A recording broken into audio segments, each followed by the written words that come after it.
ஏகனை போற்றி இணையாளும் ஈசனை போற்றி பிரணவத்தின் பொருள் தந்து தகப்பன் சுவாமி என்று பெயர் கொண்ட என் குருநாதா போற்றி ஸ்கந்தாசனம். இளைஞர்களே, எல்லோரும் சுகமாகவும் சந்தோஷமாகவும் இருக்கிறீர்களா? கண்டிப்பாக இருப்பீங்க, இருங்க.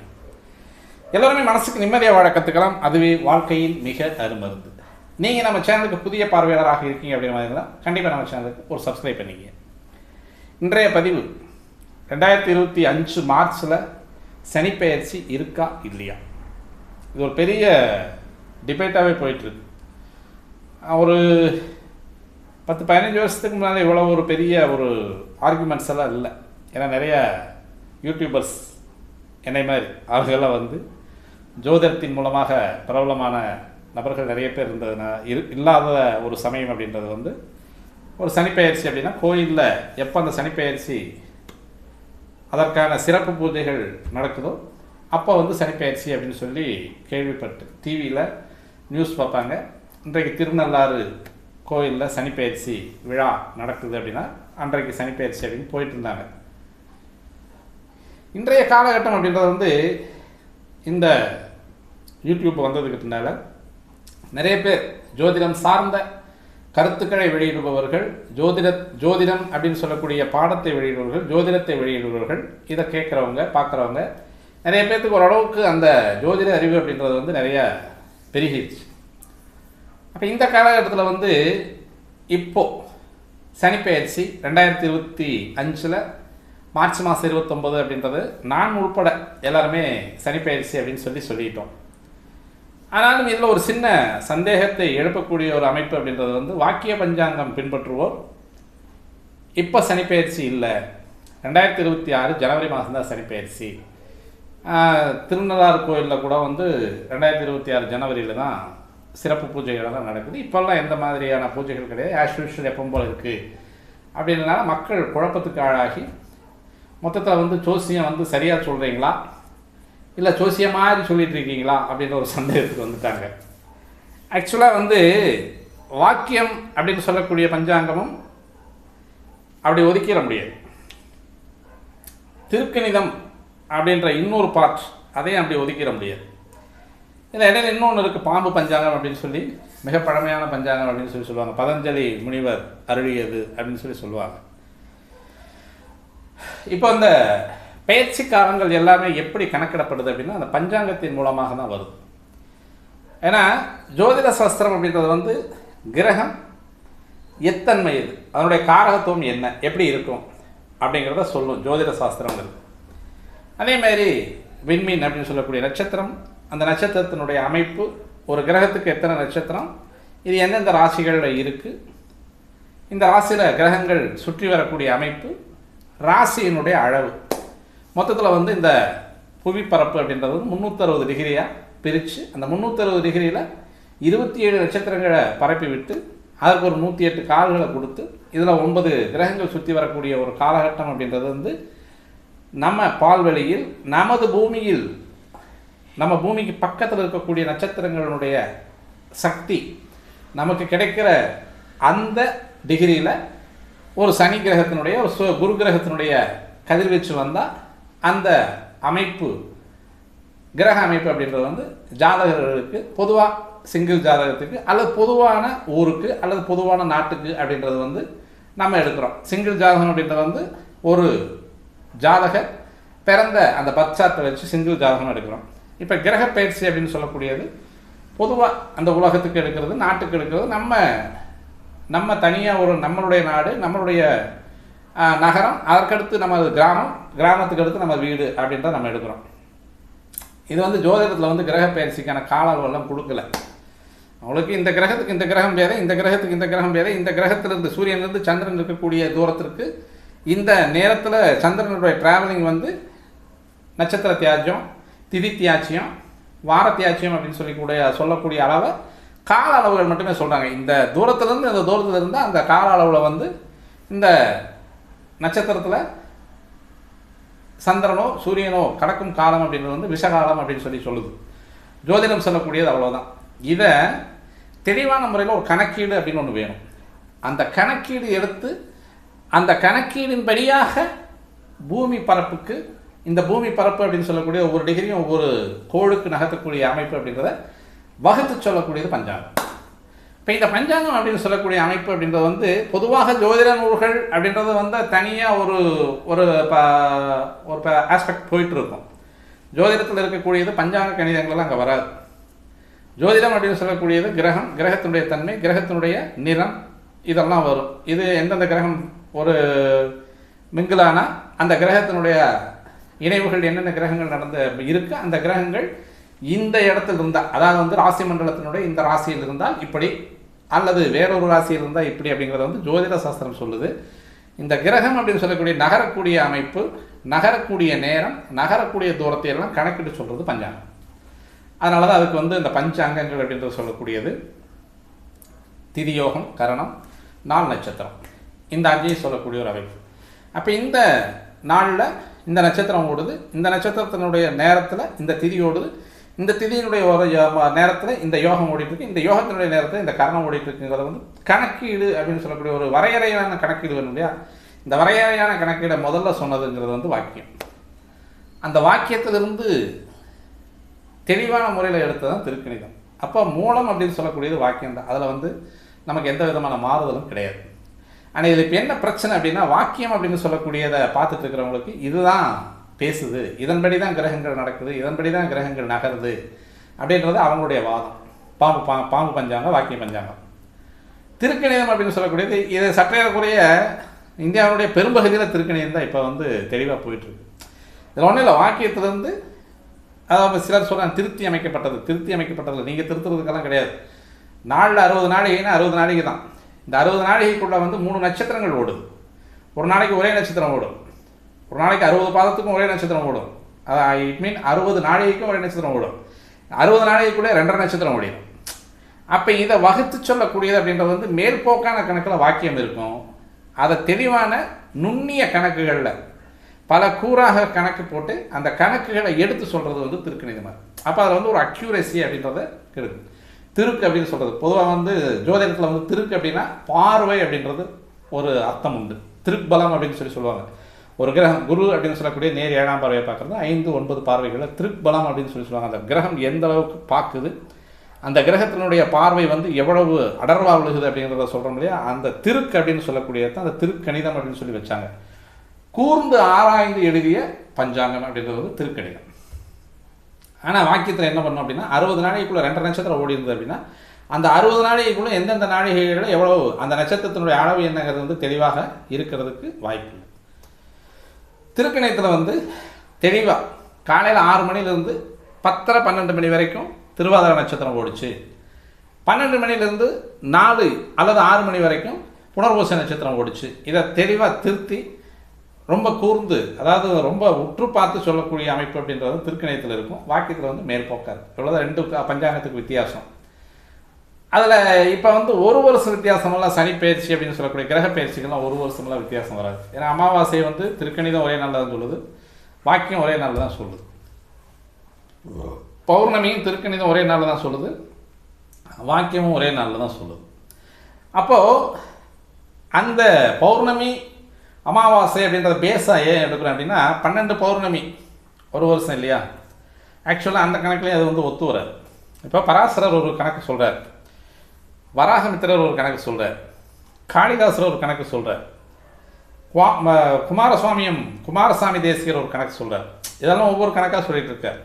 காளிதாசர் என்ன சொல்கிறார், சந்திரமானம் அப்படின்னு சொல்லக்கூடிய சந்திரனை மையமாக வைத்து சொல்லக்கூடிய ஆண்டு அப்படின்றத வந்து சராசரியாக 360 நாள் அப்படின்னு சொல்லி முடிச்சிடுறார்.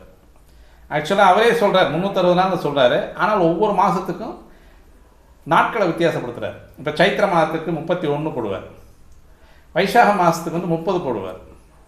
இது மாதிரி ஒவ்வொரு மாதத்துக்கும் வந்து நாட்கள் அதிகப்படுத்தி 360 நாள் அவர் கொண்டு வந்துடுவார். 360 நாள் அப்படின்னு சொல்லக்கூடியது வந்து இப்போ இன்னும் திருத்தி எடுத்து, அதாவது ரொம்ப கூர்ந்து நோக்கும்போது 365.25 நாள் அப்படின்னு சொல்லுவாங்க. இந்த ஒரு வீடியோ வந்து விம்சோத்திரி தசைகள் வந்து 360 நாள் அப்படின்னு சொல்லக்கூடியது வந்து நம்ம ஜாதக அலங்காரத்தில் சொல்லியிருக்காரு, கேரனூர் நடராசன் சொல்லியிருக்காரு. நீங்கள் அதுக்கு ஒரு விளக்கம் கொடுங்கன்னு சொன்னதில் அந்த கணக்கில் நம்ம சேனல்லே அந்த வீடியோ இருக்குது, அதை நீங்கள் வேணால் எடுத்து பார்த்துக்கலாம். அப்போது ஒவ்வொரு ஜோதிட நூலாசிரியரும் ஒரு கிரகத்திற்கான நாள் அல்லது ஒரு ஒரு நாளுக்கு 60 நாளைக்கு அப்படின்னு சொல்லிட்டாங்க. அப்போது ஒரு மாதத்துக்கு வந்து வித்தியாசமான நாட்கள் சொல்லிட்டு வர்றாங்க. அதாவது வந்து சூரியமான வருடம் அப்படின்னு சொல்லக்கூடிய இந்த சித்திரை வைகாசி ஆணி ஆடியில் வந்து 30 31 கிட்டத்தட்ட ஆடி மாதம்லாம் 32 நாள் வந்துடும். வைகாசி மாதம் 28லேயே முடிஞ்சிடும். அப்போ ஒவ்வொரு நாள் வந்து ஏறி இறங்கக்கூடிய ஒரு அமைப்பு அப்படின்றது வந்து சூரியனை மையமாக வைத்து சொல்லக்கூடிய அந்த சூரியமான வருடத்தில் வரும். சந்திரமான வருடம் அப்படின்றது வந்து 360 நாள்னு சொல்கிறாங்க. ஆனாலும் 365 நாள் கொண்டு வந்துடுறாங்க. அப்போ சூரியனை மையமாக வச்சு கணக்கிடப்படக்கூடிய நாட்கள்லேயும் சரியான ஒரு அளவுகள் கிடையாது. சந்திரனை மையமாக வச்சு கணக்கு போடக்கூடிய ஒரு நாள்லேயும் வந்து சரியான அளவுகள் கிடையாது. இதுலேயே வந்து நம்ம இவர் சொல்லுவார், காலாமிரத்தில் வந்து காளிதாசர் சொல்லுவார், சந்திரமான வருடத்திற்கு வந்து 360 நாட்கள் அப்படின்னு சொல்லுவார்.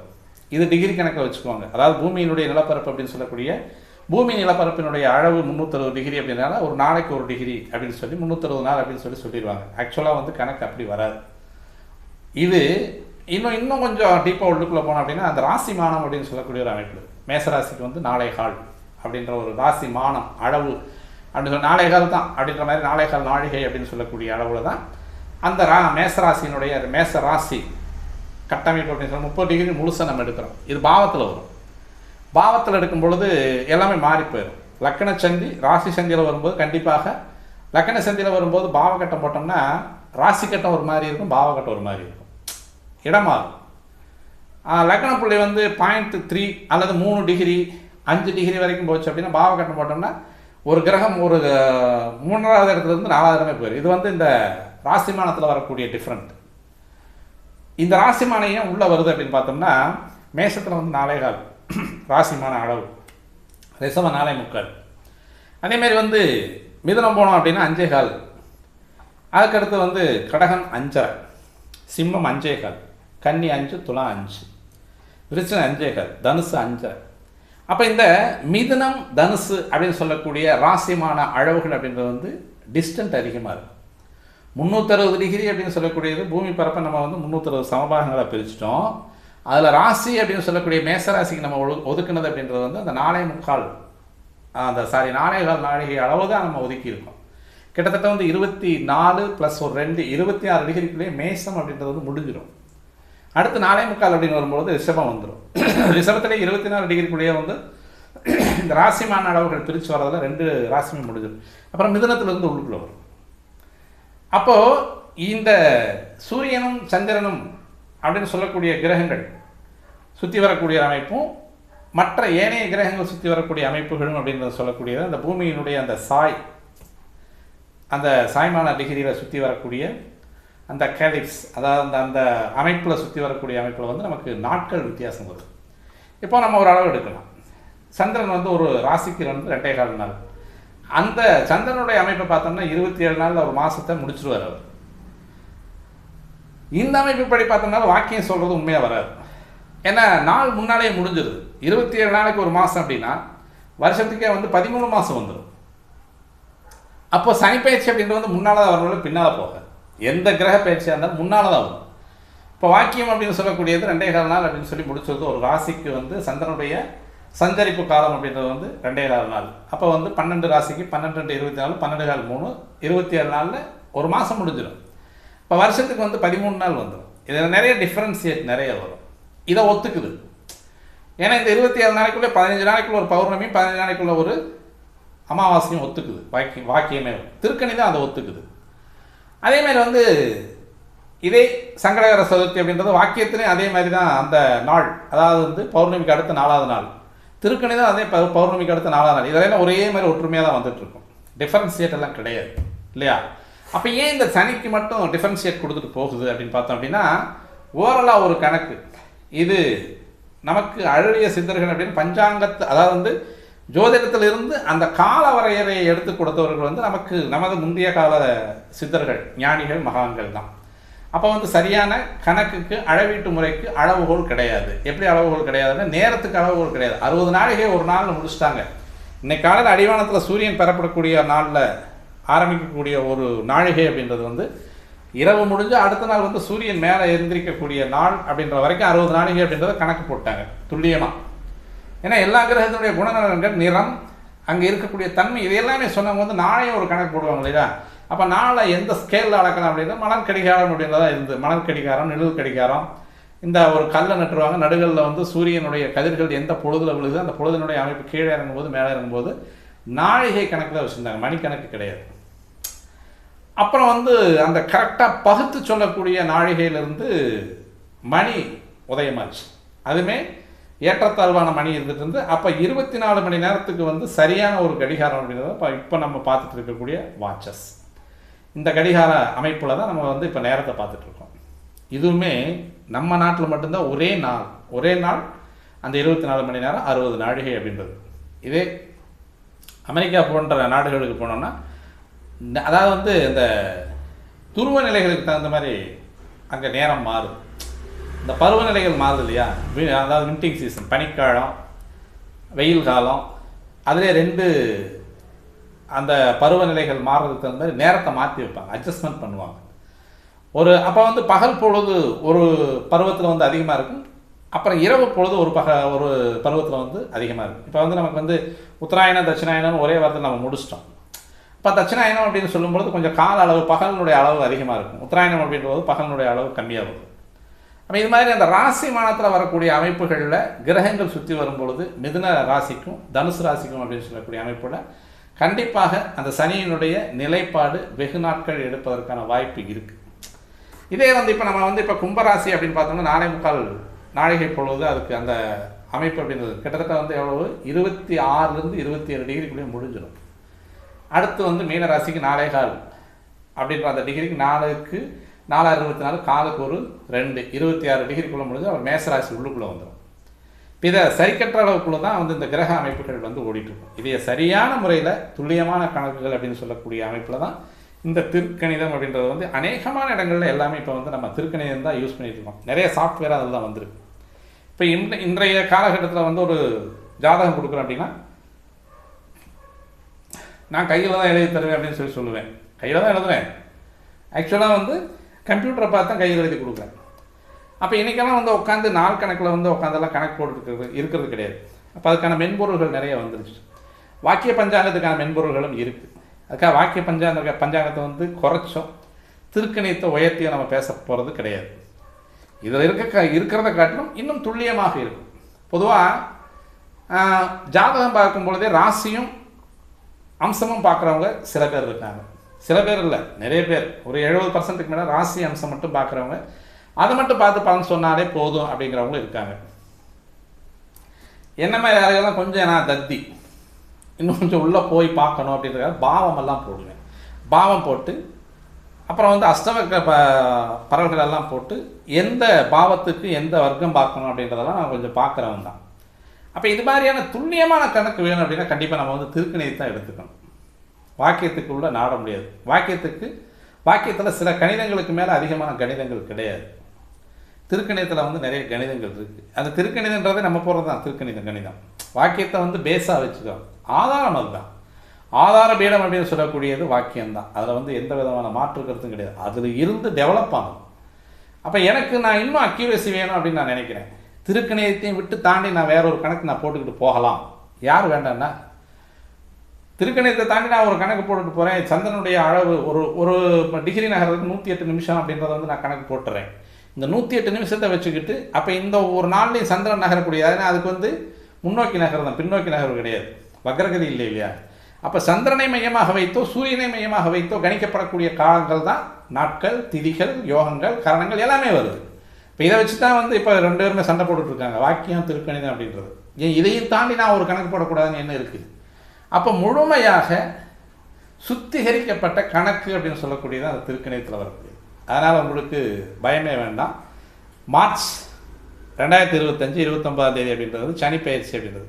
ஏன்னா இப்போ நான் சொன்ன சந்திரமான வருட அளவு அல்லது சந்திரனுடைய சுற்றளவெல்லாம் பார்த்தோம் அப்படின்னா இது வாக்கியம் அப்படின்றது வந்து திருக்கணியத்துக்கு முன்னாடியே ஓடி போயிடும். ஏன் இதில் மட்டும் ஒரு வித்தியாசம் என்ன அப்படின்னு கேட்டோம்னா ராகுக்கு எதுக்கு மட்டும் அந்த மாதிரி ஒரு பிரச்சனையே வரமாட்டேங்குது. இதே ராசி மன அளவில் மேச ராசிக்கு 4.25, ரிஷப ராசிக்கு 4.25, மிதுன ராசிக்கு வந்து 5.25, கடகத்துக்கு 5.5, சிம்மத்துக்கு 5.25, கன்னிக்கு 5, துலாத்துக்கு 5, தனுசுக்கு 5.25, மகரத்துக்கு 5.5, கும்பத்துக்கு 4.25, மீனத்துக்கு 4.25. அப்போ இந்த ராசிமான அளவுகள் வந்து ராசிமான அளவுகளை வித்தியாசப்படுத்தியிருக்கு. அந்த வித்தியாசப்படுத்தின ராசிமான அளவுகள்லையும் கரெக்டாக அந்த 360 டிகிரி சுற்றி வர்றதுக்கு அப்படின்றது வந்து ஒரு ராசிக்கு 18 மாதம்னா 18 மாதம் தான். அந்த ரெட்ரோகிரேஷனில் இருக்கக்கூடிய கிரகங்களுக்கு எந்த பஞ்சாங்கமும் எந்த கால அளவும் மாறுறது கிடையாது. இந்த நேர்கதியில் சுற்றக்கூடிய கிரகங்களுக்கு இந்த பஞ்சாயத்தை முன்னால் போயிடுச்சு அப்படிம்பாங்க, பின்னால் வந்துருச்சு அப்படிம்பாங்க. அப்புறம் முன்னால் போயிடுச்சு. ரொம்ப ஈஸியான கணக்கு தான், வேற ஒன்றும் கிடையாது. முன்னால் போகக்கூடிய கிரகம் அப்படின்றது வந்து ஆக்சுவலாக போயிட்டுருக்கு. சனி வந்து முன்னால் போயிட்டுருக்கு.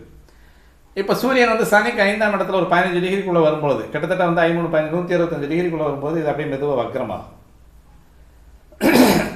165க்கு பின்னால் வரும்பொழுது வக்கரமாயிட்டுருக்கு. 275 டிகிரி சூரியன் வரும்பொழுது, அதாவது சனிக்கோ அல்லது குருவுக்கோ செவ்வாய்க்கு 275 டிகிரியில் வரும்போது பழையபடி வக்கர நிவர்த்தி அப்படின்னு நேர்கதியில் போயிட்டுருக்கோம். அப்போ இந்த கால அளவுகள் மாறக்கூடிய அமைப்பை வந்து தெளிவாக வந்து திருக்கணிதம் எடுத்துருது. அந்த கால அளவுகளை வந்து இந்த நான் இப்போ சொன்ன மேலோட்டமான மெத்தடில் தான் வாக்கியம் வச்சிருக்கு. அப்போ சார் கோயிலில் வந்து ஆகம விதிமுறைப்படிகள் வந்து திருப்பதியில் வந்து திருக்கணிதம் தான் எடுத்துக்கிறாங்க, கேரளாவில் வந்து மேக்சிமம் திருக்கணிதம் தான் எடுத்துக்கிறாங்க. அப்போ எங்கே இந்த வாக்கியம் அப்படின்னு சொல்லக்கூடிய பஞ்சாயத்து ஓடிட்டுருக்கு அப்படின்னா, நமக்கு சவுத்தன் சைடு அப்படின்னு சொல்லக்கூடியது மதுரை, புதுக்கோட்டை, இன்னுமே என்ன பல பேர் சொல்லுவாங்க, சார் நான் கொடுக்குற ஜாதகத்துக்கு அப்படியே பலன் பார்த்து சொல்லிடுங்க, நீங்கள் திருக்கணிதமெல்லாம் போட வேண்டாம். ஆக்சுவலாக எங்கிட்ட வரக்கூடிய ஜாதகங்களுக்கு அவங்க தேதியும் நேரமும் ஊரும் கேட்டு நான் முழுமையாக ஜாதகத்தை போட்டு கணிச்சு அதுக்கப்புறம் தான் நான் பலனையை சொல்கிறேன். ஒரு ஜாதகமாக இருந்தாலும் சரி, 5 ஜாதகமாக இருந்தாலும் சரி, வாங்கின உடனே ஜாதகத்தை நான் மீண்டும் வந்து அவங்களுடைய தேதி நேரம் மட்டும்தான் வாங்குறேன். அந்த ஜாதகத்தை நான் வந்து சும்மா வச்சுக்கிறேன், போட்டுட்டு நான் ஜாதகம் போட்டு தான் அவங்களுக்கு பலன் சொல்கிறேன். இதுதான் என்னுடைய மெத்தேடு. இப்போ இவங்க என்ன சொல்கிறாங்க அப்படின்னா, எங்களுக்கு நீங்கள் வாக்கியத்தில் பார்ப்பீங்களா திருக்கணியத்தில் பார்ப்பீங்களா அப்படிங்கும்போது ஒரு பஞ்சாயத்து வந்து அப்போவே வந்து ஜர்க்காயிருவோம். டக்குன்னு இது என்ன வம்பா இருக்குது, சரி உங்களுக்கு என்ன இருக்கக்கூடிய இதில் என்ன நம்ம கால மாறுபாடு வரும் அப்படின்னா, அந்த தசை அப்படின்னு சொல்லக்கூடியதில் ஒன்று அந்த தசை முடிஞ்சிருக்கும், இல்லைன்னா இன்னும் நடந்துகிட்டு இருக்கும். வாக்கியத்துக்கு நடந்துகிட்டு இருக்கும், திருக்கணியத்துக்கு முடிஞ்சிருக்கும். அது வந்து ஓரலாக ஒரு கணக்கில் இருக்கும். அதை வந்து இன்னும் வந்து கொஞ்சம் உள்ள நுணுக்கமான கணக்குகள் போடாமல் வாக்கியத்தில் வச்சுருப்பாங்க. திருக்கணியத்தில் வந்து இன்னும் கொஞ்சம் உள்ளுக்குள்ளே நுணுக்கமாக போய், இப்போ கிட்டத்தட்ட வந்து ஒரு குழந்தை வந்து 8:15 மணிக்கு பிறந்திருக்கு அப்படின்னு சொல்லி சொன்னோம்னா, 8:15 மணியினுடைய அமைப்பில் 8 மணி 15 நிமிஷத்துக்கு ஒரு நிமிஷம் தள்ளியோ ஒரு நிமிஷம் பின்னால் ஒரு டிஜிட் மாறினாலும் பல டிஜிட் மாறும். அந்த நம்ம அந்த தசாபுத்தி போட்டு எடுக்கிறதுல ஒரு பாதம் தான் நகர்ந்துருக்கும், 1 டிகிரி தான் நகர்ந்துருக்கும் சந்திரன். அந்த 1 டிகிரிக்கே கிட்டத்தட்ட வந்து சுக்கர தசையெல்லாம் இருந்ததுன்னா ஒரு வருஷமே ஆகிடும், ஒரு வருஷம் வித்தியாசமே வந்துடும். இப்போ அதை வந்து தெளிவான முறையில் எடுத்தோம்னா திருக்கணியத்தில் வந்து தசைகள் முன்னால் முடிஞ்சுட்டு போயிடும், இது பின்னால் தான் வரும். அப்போது இந்த மெத்தடில் தான் வாக்கியம் வந்து பின்னால் வருது அப்படின்னு சொல்லிட்டு. அப்போ ஆக்சுவலாக வந்து திருநள்ளாறில் வந்து அந்த சிறப்பு பூஜை நடந்தால்தான் சனிப்பயிற்சி அப்படின்னா அப்படி கிடையாது. அது திருநள்ளாறு அப்படின்றது வந்து அது ஆகம விதிமுறைகள் படி வந்து அப்போ கிட்டத்தட்ட ஒரு 1000 வருஷம் 2000 வருஷமாக வந்து இந்த கோயில் ஆகமங்கள் அப்படின்றது வந்து அது நடைமுறைப்படுத்தப்பட்டு வருகிறது. அதை மாற்ற வேண்டாம் அப்படின்னு சொல்லி அப்படியே வச்சாச்சு. அப்போது தனி மனித ஜாதகம் அப்படின்னு சொல்லக்கூடியது, அந்த தனி மனித ஜாதகத்திற்கு வந்து சரியான முறையில் துல்லியமாக கணக்கு போட்டு எடுத்து சொல்லக்கூடிய பலன்கள் தான் வந்து சரியாக வருது அப்படிங்கிறத நம்ம பார்த்துருக்கோம். அதே மாதிரி சில ஜோதிடர்கள் சொல்லுவாங்க, இல்லைங்க வாக்கிய பஞ்சாங்கப்படி தான் வந்து சில பேர்த்துக்கு அந்த கிரகப்பயிற்சிகள்லாம் வேலை செய்யுது அப்படிம்பாங்க. ஆக்சுவலாக அது அப்படி கிடையாது. அவங்க வந்து கொஞ்சம் சிரமமாக பார்த்து சொல்லியிருப்பாங்கன்னு நினைக்கிறேன். அந்த நேரத்தில் அவங்களுக்கான தசாபுத்திகள் வந்து கொஞ்சம் கிரகப்பயிற்சியாக இருந்தால் தசாபுத்திகள் அப்படின்றது வந்து கொஞ்சம் இந்த மாதிரி நல்லதாக நடந்திருக்கும். அல்லது மோசமான கிரகங்கள் சனி பயிற்சி அப்படின்ற மாதிரி இந்த கெடுகிரகங்களுடைய அமைவில் இருந்ததுன்னா அந்த தசாபுத்திகள் வரும்பொழுது கொஞ்சம் அவங்களுக்கு சிரமமான பலனை கொடுத்துருக்கு. அது வந்து அவங்களுக்கு அந்த நமக்கு அந்த சனி பயிற்சியோ குரு பயிற்சியோ நடந்ததில் நல்லது நடந்தால் குரு பயிற்சின்னு, கெட்டது நடந்தால் சனி பயிற்சி மேட்ச் பண்ணி பார்த்துருப்பாங்களே ஒழிய மற்றபடி வந்து திருக்கணிதப்படி வந்து ஓரளவுக்கு சரியான முறையில் தான் அது போயிட்டுருக்கு. வாக்கியப்படி பார்த்தா சனி பயிற்சி முன்னாடியே நடந்திருக்கணும். ஏன்னா இந்த கணக்குகள் தான் சூரியன் சந்திரன் மையமாக வைத்து சுழலக்கூடிய பூமியில் நமக்கு கணக்கிடப்படக்கூடிய அளவுகள் அப்படின்றது வந்து வருஷத்துக்கு 360 நாள் தான் வரணும். ஆனால் 365 நாள் வருது திருக்கணியத்தில். வாக்கியத்தில் 360 நாள் அது முன்னால் ஓடிடும். சரியா? இது மாதிரியான சில கணக்குகள்லாம் இருக்கிறதுனால உங்களுக்கு வந்து 2025 வருஷம் மார்ச் மாதம் 29ஆம் தேதி சரியான சனி பயிற்சி அப்படிங்கிறத வந்து நம்ம தெளிவாக பண்ணிக்கலாம். அப்படி இல்லை உங்களுக்கு வந்து தெளிவான முறையில் கணக்கு வேணும் அப்படின்றத ஒரு காணொளி பார்த்தேன். 6 கிரக சேர்க்கை தனுசு ராசியில் இருந்தது. அப்போ தான் வந்து சனி பயிற்சியாகி உள்ளே வந்தது. அப்போ வந்து 6 கிரக பயிற்சியில் நமக்கு வந்த அந்த COVID-19, அதாவது 2019 ஆரம்பிச்சது பார்த்தீங்களா, இந்த நிமோனியா வைரஸ் வந்து அந்த ஊஹான் மாநிலத்தில் வந்து அப்போ தான் வந்து அதை வந்து அப்போது பிகினிங் ஸ்டேஜ் அப்போ தான் ஆரம்பிக்குது. அவங்களாலே கண்டுபிடிக்க முடியல இது என்ன வியாதி அப்படின்றது. பரவப்போகுதுங்கிறது தெரியும், ஆனால் அது இவ்வளோ தூரம் ஒரு பெரிய ஒரு சூழ்நிலையை கொண்டு வரும், உலகமே ஸ்தம்பிக்கக்கூடிய பேண்டமிக் பீரியடை கொண்டு வர அப்படிங்கிறத அவங்க நினைக்கல. அந்த நேரத்தில் 6 கிரக சேர்க்கையில் சனி ராகு ஒன்றா உடனே போய் சேர்ந்துக்கல. இப்போ சனி ராகு கூட்டு இருக்குது. இப்போ ராகு வந்து மே மாதம் 18ஆம் தேதி தான் வெளியே வர்றார். இப்போ சனி உள்ளுக்குள்ளே போயிருக்கார். இப்போ இது உடனே நடக்கும் அப்படின்னு சொன்னாலும் இன்னும் நடக்கிறதுக்கான வாய்ப்புகள் இருக்குது அப்படிங்கிறத பார்த்தோம் அப்படின்னா, ராகு வெளியே வந்தால் நடக்க போகிறது இல்லை. சனி உள்ளே போனோடனே இந்த 35 கிட்டத்தட்ட 45 நான் ஒரு 45 நாளைக்கான வீடியோவை நான் கொடுத்துருக்கேன். இதுக்கு முன்னால் நம்ம சேனலே போயிட்டுருக்கு. கொஞ்சம் கடுமையாக இருக்கும். இது வந்து 2 பேர் ஒரு டிபேட்டாகவே நான் கொடுத்துருக்கேன். என்னென்ன நடக்கும், எந்தெந்த மாதிரியான தங்க விலை எப்படி ஏறிட்டுருக்கு, ஷேர் மார்க்கெட் எப்படி இருக்கும் அதுவும் சொல்லியிருக்கோம். அதேமாதிரி வந்து விவசாய உற்பத்திகள் எப்படி இருக்கும் அது எல்லாமே நம்ம சொல்லியிருக்கோம். ஒரு டிபேட்டே பேசியிருக்கோம். அது கூட நம்ம பார்க்கலாம், நம்ம சேனல்லே இருக்குது. அப்போது இது மாதிரியான பல நகர்வுகள். அப்போ தனுசு ராசியில் சனி வந்த உடனே பேண்டமிக் வரல. ராகு உள்ள நுழைஞ்சோடனே பேண்டமிக், அதாவது கேது உள்ள நுழைஞ்சோடனே பேண்டமிக் வரல. கேது வந்து தன்னுடைய சாரத்தில் மூலத்தில் உட்காரும் பொழுதும், ராகு அவருடைய திருவாதிரை சாரம் ஏறும் பொழுது சனி வந்து 27 டிகிரி 28 டிகிரி தாண்டி போயிட்டார். சனிக்கும் ராகுக்கும் நேரடியாக தொடர்பு வரவில்லை. இப்போ சனியும் ராகுவும் ஒன்றா இணைய போகக்கூடிய காலம் இது. வந்து இந்த 6 கிரக சேர்க்கை அப்படின்றது 2019 2020 6 கிரக சேர்க்கை அப்படின்னு சொல்லக்கூடிய கிட்டத்தட்ட வந்து நவம்பர் டிசம்பர் ஜனவரி 2019 2020 இதில் வந்து 6 கிரக சேர்க்கை தனுசு ராசியில் இருந்தது. அப்போ எல்லாருமே சொன்னாங்க, குரு வீட்டில் குரு இருக்க எந்த விதமான அசம்பாவிதம் நடக்காது அப்படின்னு சொன்னாங்க. ஆனால் குரு வீட்டில் குரு இருக்கும்போது சுக்கிரன் வந்து மகர ராசியிலும், செவ்வாய் வந்து தன்னுடைய சொந்த வீட விருச்சிக ராசியில் இருந்தது போக மீதி 6 பேருமே அங்கே தான் இருந்தாங்க. சூரியன், புதன், சனி, குரு, கேது, கூட இருந்தவர் வந்து சுக்கிரன் போக சந்திரனும் கூட இருந்தார். இந்த 6 கிரக சேர்க்கைகள் இருக்கும் பொழுதுமே அந்த பேண்டமிக் நமக்கு இந்தியாவுக்கு வந்தது அப்படின்றது 2020 மார்ச் மாதத்துக்கு மேலே நமக்கு லாக்டவுனே வந்தது. அதுலேயும் ஒரு அலை மொதல் அலை வந்தது, 2வது அலை வந்தது. அந்த சார்ஸ் வைரஸ் அப்படின்னு சொல்லக்கூடிய அந்த பேண்டமிக் பீரியடில் சார்ஸ் வைரஸ் அப்படின்னு நமக்கு அந்த கொரோனா அப்படின்னு சொல்லக்கூடிய பேராபத்தை உலகமே கொஞ்சம் திரும்பி பார்க்க வகையில் பெரிய அளவில் உயிர்களை காவெடுத்தது அப்படின்னு சொன்னோம். ஆனால் இப்போ அந்தளவுக்கு வந்து மக்களே காவெடுக்கிறதுக்கான வாய்ப்புகள் கிடையாது. கடலோர சீற்றப்பகுதியில் நிறையா இருக்குது, நிலநடுக்கம் நிறையா இருக்குன்னு நம்ம ஏற்கனவே சொல்லியிருக்கோம்.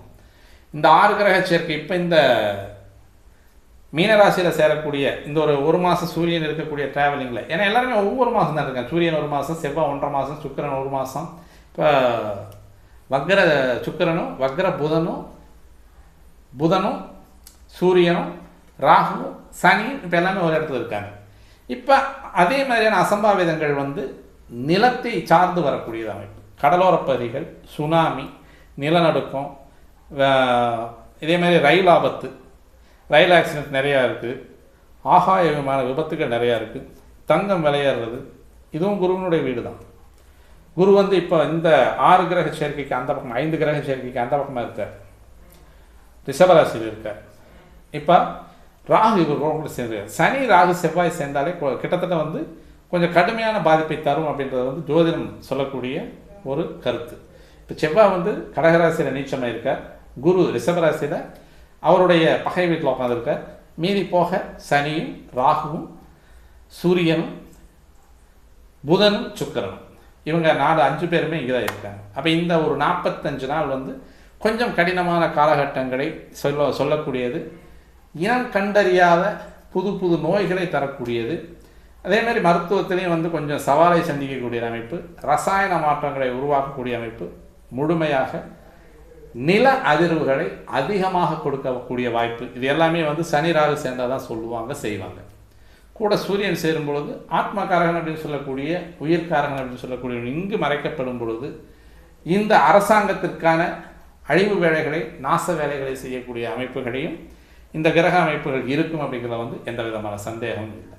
ஸோ நமக்கு இந்த வாக்கியமாக திருக்கணிதமா அப்படின்றத வந்து நம்ம குழப்பத்தை விட்டுட்டு திருநள்ளாறில் வந்து நமக்கு அந்த பூஜைகள் அப்படின்னு சொல்லக்கூடியது காஞ்சி பெரியவர் சொன்னது.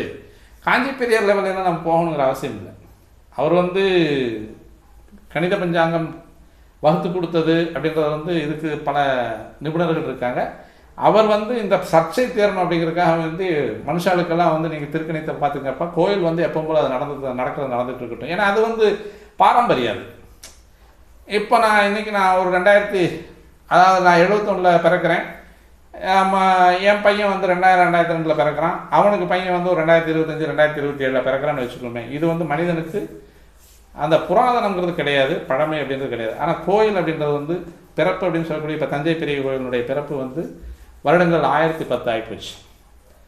அதேமாதிரி வந்து நமக்கு திருப்பதிங்கிறது வந்து கிட்டத்தட்ட 1500 பக்கம் ஆயிடுச்சு. பக்கத்தில் இருக்கக்கூடிய காளஹஸ்தி அப்படின்றது வந்து கிட்டத்தட்ட 1500 1560 வருஷங்கள் ஆகிப்போச்சு.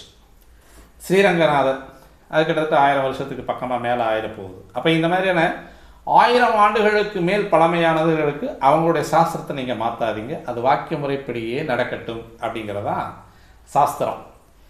மனுஷன் அப்படின்றத வந்து ஒரு நிமிடத்திற்கு கிட்டத்தட்ட சற்றேறக்கூடிய ஒரு 500-700 குழந்தைகள்லாம் அந்த பிறப்பு அப்படின்றது இருக்குது. அப்போ அந்த புதுசாக பிறக்கிறவங்களுக்கு உங்களுடைய திருத்தப்பட்ட அல்லது சுத்தமாக்கப்பட்ட அல்லது சுத்திகரிக்கப்பட்ட பஞ்சாங்கத்தை வச்சு நீங்கள் பாருங்கள். துல்லியமாக பார்த்து அவங்களுக்கு பலன் சொல்லுங்கள். இவங்க எப்பவும் போல் வந்து பழமையான கோயில்கள், பழமையான சம்பிரதாயங்கள், பழமையான சாஸ்திரங்கள் அப்படின்றதுனால கோயிலில் வந்து வாக்கியமே இருக்கட்டும். திருக்கணிதம் அப்படின்றது வந்து நம்ம மனுஷங்களுக்கு வச்சுக்கலாம் அப்படின்றது வந்து இந்த பஞ்சாயத்தை முடிச்சு வச்சவராக வந்து காஞ்சி பெரியவர் வர்றார். அதனால் திருக்கணிதம் தான் இன்றைய லெவலில் வந்து பெருசுன்றதை காட்டிலும் நான் இதை விட இன்னும் சுத்திகரிக்கப்பட்ட கணக்கு போட்டு நான் ஒருத்தருக்கு பலன் சொன்னேன் அப்படின்னா திருக்கணிதத்தையும் நான் தாண்டிடுறேன்னு அர்த்தம். அப்போ நமக்கு இந்த பஞ்சாயத்தே தேவையில்லை. வாக்கியமாக திருக்கணிதமாக இல்லை நான் சுயமாக உட்கார்றேன். திருக்கணிதத்தில் இன்னும் துல்லியமாக்குறேன் நான். இப்போ கேபி சிஸ்டத்தில் வந்து உபநட்சத்திரம் உபநட்சத்திரம் அப்படின்றதெல்லாம் அப்படியே உபனே போயிட்டே இருக்கும். அப்போ அது எதை வச்சு நம்ம கொண்டு வர்றோம் அப்படின்னு இன்றைக்கி ஜோதிட முறைகளில் வந்து நிறையா ஆகிப்போச்சு. அப்போ இன்றைக்கி சாஃப்ட்வேரில் நான் கணக்கு போட்டுட்ருக்கேன், நான் கையிலேயே கணக்கு போடுறேன், திருக்கணிதத்தை தாண்டியும் நான் கணக்கு போடுறேன். அப்போ நான் அதில் இன்னும் வந்து அக்யூரேசி பண்ணுறேன். அப்போ இன்னும் நான் நுணுக்கமாக நுண்கணக்கு போட்டு நான் சொல்லும் பொழுது இன்னும் ஒரு தெளிவான கணக்கு வரும்பொழுது எனக்கு சனிப்பயிற்சி இன்னுமே ஒரு மாதம் முன்னால் போகுதுன்னு கூட நான் சொல்லலாம் இல்லையா? அப்போ நான் போடக்கூடிய கணக்கு அப்படின்றது வந்து தெளிவான முறையில் இருந்தது அப்படின்னா, அந்த தெளிவான முறைக்கு பலன்கள் சரியாக நடந்தது அப்படின்னா அந்த கணக்கு வந்து சரியான கணக்கு அப்படின்றத நம்ம சொல்லி நம்ம இந்த திருக்கணித முறைப்படியே நமக்கு சனிப்பயிற்சி நடந்திருக்கு அப்படின்றத சந்தோஷமாக சொல்லுவோம். எல்லா ராசினியர்களும் அந்த கஷ்டத்தில் இருக்கிற ராசினியர்கள் வந்து கொஞ்சம் சிரமம் இல்லாமல் நம்ம மனசு ரிலாக்ஸ் ஆகிக்கலாம். அதில் கஷ்டமாக வரக்கூடிய ராசி இருக்குது அப்படின்னு சொன்னீங்க அப்படின்னா கண்டிப்பாக அதில் பெரிய விஷயமாவெல்லாம் வந்து உங்களுக்கு கஷ்டத்தைலாம் சனி பகவான் தரமாட்டார். உங்களுக்கு என்ன பாடம் அப்படின்றத வந்து டியூட் பண்ண வர்றார், அவர் சொல்லிக் கொடுக்க வர்றார், அவ்வளோதான். அனுபவத்தை நம்ம தெரிஞ்சுக்கலாம், அதை நம்ம அனுபவமாக வந்து உபயோகப்படுத்திக்கலாம்னு சொல்லி நம்ம இந்த வீடியோ முடிச்சுக்கலாம். மீண்டும் நல்ல ஒரு பதிவோடு உங்களை சந்திக்க வருகிற நண்பர்களே. நன்றி, வணக்கம்.